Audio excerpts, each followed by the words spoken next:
La parole est à Monsieur Daniel Fasquelle. Merci, Monsieur le Président.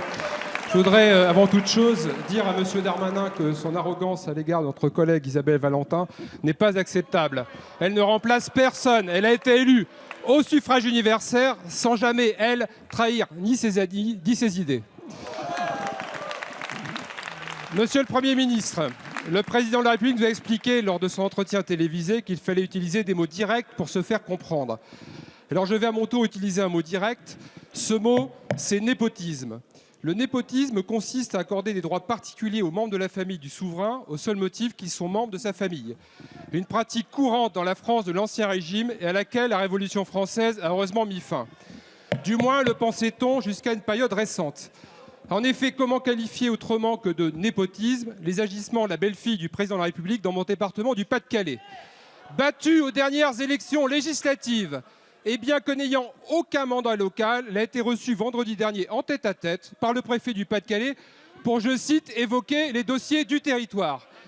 Depuis quand, Monsieur le Premier ministre, peut-on dans la République française se substituer aux maires, conseillers départementaux et régionaux, députés et sénateurs au seul motif que l'on est membre de la famille du président de la République? Je ne savais pas que LREM signifiait désormais la royauté en marche.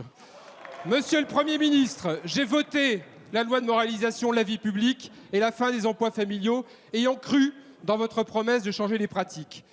Visiblement, vous avez changé les pratiques en faisant du népotisme et des passe-droits les nouvelles normes républicaines. Alors, Monsieur le Premier ministre, ma question est simple. Sommes-nous revenus à l'Ancien Régime, ce temps où la naissance et la richesse donnaient tous les droits?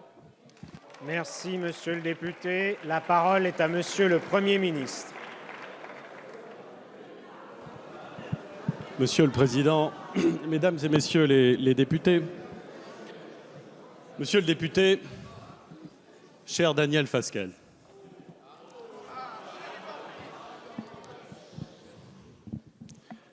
il y a encore peu de temps, je siégeais sur ces bancs à vos côtés.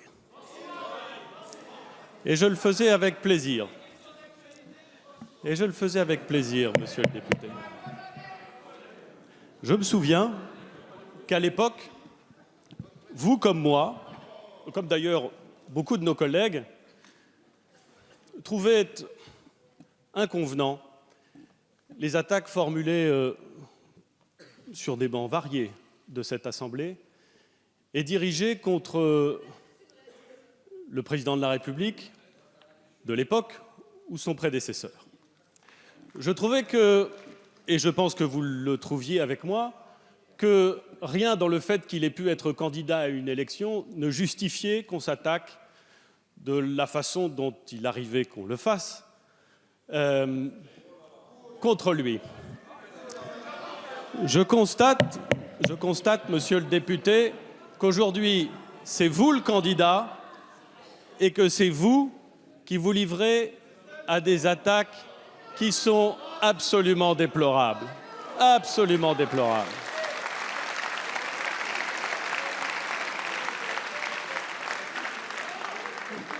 Manifestement, les campagnes, à vos yeux, justifient tout, y compris des accusations, Monsieur le député, contre lesquelles vous vous êtes insurgé avec la dernière énergie il y a encore peu de temps. Je ne suis pas sûr que votre remarque appelle beaucoup plus de réponses que celle-ci. Je pense, Monsieur le député, que les préfets peuvent recevoir ceux qui ont des choses à dire.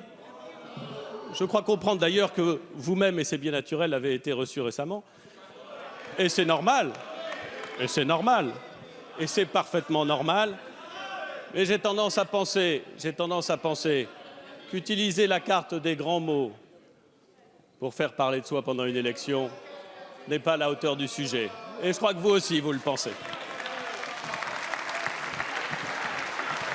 Merci, Monsieur le Premier ministre.